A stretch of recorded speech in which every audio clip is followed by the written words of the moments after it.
बिस्मिल्लाहिर्रहमानिर्रहीम। अस्सलाम वालेकुम नाज़रीन, आपको बेसिक पाकिस्तानी लाज इन उर्दू के इस यूट्यूब के चैनल में खुश आमदीद। नाज़रीन, आज हम बहुत ही अहम मौजू को डिस्कस करेंगे। तौहीन रसालत सल्लल्लाहु अलैहि वसल्लम के मुकदमात में तफ्तीश के तरीक़ाकार को, जो इस मौजू इस वीडियो का। नाज़रीन, दुनिया का कोई मजहब इस बात की इजाज़त नहीं देता कि उसके मशाहिर या अंबिया कराम की शान में ऐसे अल्फाज बोले जाएं जिनसे उनके मानने वालों के मजहबी जज्बात मजरूह हों। इस बात को यकीनी बनाने के लिए कि कोई शख्स ऐसा इकदाम ना उठाए और इसको मजहबी जज्बात मजरूह करने वाली बातों से बाज रखने के लिए ऐसे तमाम जराइम को ताज़ीरात पाकिस्तान में वज़ा किया गया है और दफा 295C का इजाफा किया गया। मज़कूरा दफा के तहत जो कई अल्फाज खामोश से बोले जाएं या लिखे गए हों या नजर आने वाले नमूनों से या किसी इत्हाम चला बिला वास्ता या बिलवास्ता मुकद्दस पैगंबर हजरत मोहम्मद मुस्तफा सल्लल्लाहु अलैहि वसल्लम के मुतबरक नाम की बेहुरमती करे तो उसे सजाए मौत या उम्र कैद की सजा दी जाएगी और वो जुर्माना का भी मुसज्जब होगा।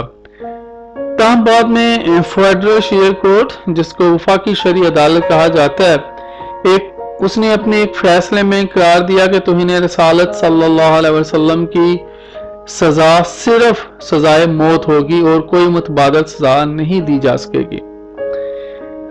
नाज़रीन, मज़कूरा दफा का इतलाक 1982 में किया गया था और इसकी तफ्तीश का तरीकाकार भी ज़ाब्ता फौजदारी मजरिया, जिसको हम लोग 1808 जिसको हम लोग कहते हैं क्रिमिनल प्रोसीजर कोड की दफा जो थी, उसका जो सेक्शन था 156 156 के तहत दीकर जो दूसरे मुकदमात होते हैं जिनमें पुलिस दस्तंदाजी कर सकती है, पकड़ सकती है, ये भी मुदाखलत कर सकती थी पुलिस, इसमें इस तरह का बनाया गया। नाज़रीन, यहाँ पे मैं आपको बता दूं कि दुनिया में जो भी मज़हब हैं वो नहीं चाहते कि उनके मजहब के मुतल्लिक़ कोई बात की जाए, इसलिए उन्होंने सजाएं मुकर्रर की। इसी तरह अमेरिका में, यूरोप में हज़रत ईसा अलैहिस्सलाम की शान के खिलाफ भी बोले लिखे करे तो इसकी सजा है। बरतानिया में भी है। इसी तरह नाज़रीन, जब गाजी इल्मुद्दीन शहीद रहमतुल्लाह अलैह का वाक़या पेश आया तो अंग्रेज के पास राजपाल को सजा देने के लिए कोई कानून मौजूद नहीं था और उसको बरी कर दिया गया। फिर उसको हमारे ये जो गाजी इल्मुद्दीन शहीद थे, इन्होंने इसको फिर जहन्नम वासिल किया। नाज़रीन, ये जो प्रोसीजर है, जो इसका तरीकाकार है, इसके तहत जो मोहतमम थाना या इसका मातहत बाकी दीगर जराइम की तरह इसकी तफ्तीश करता था।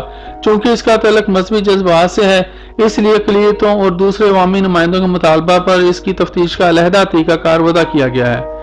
नए तरीकाकार को ज़ाब्ता फौजदारी तरमीमी एक्ट 2004 के तहत लागू किया गया और एक नई दफा 156A का इजाफा किया गया। नई दफा 156A के तहत ताज़ीरात पाकिस्तान मजरिया 1860 295C के तहत मुकदमा की तफ्तीश कोई भी पुलिस अफसर जो कि सुपरिटेंडेंट पुलिस से कम ओहदा का ना हो, ऐसे मामला की तफ्तीश करता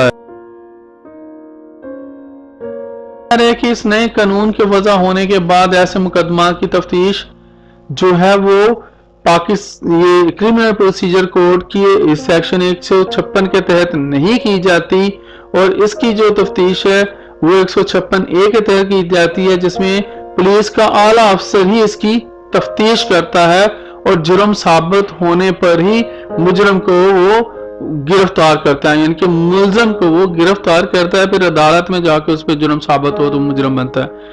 नाज़रीन, ये हमारे लिए बहुत ही अहम मसला बना हुआ था, तो इसलिए मैंने सोचा इसका तफ्तीश का जो तरीकाकार है वो थोड़ा सा बयान कर दूं।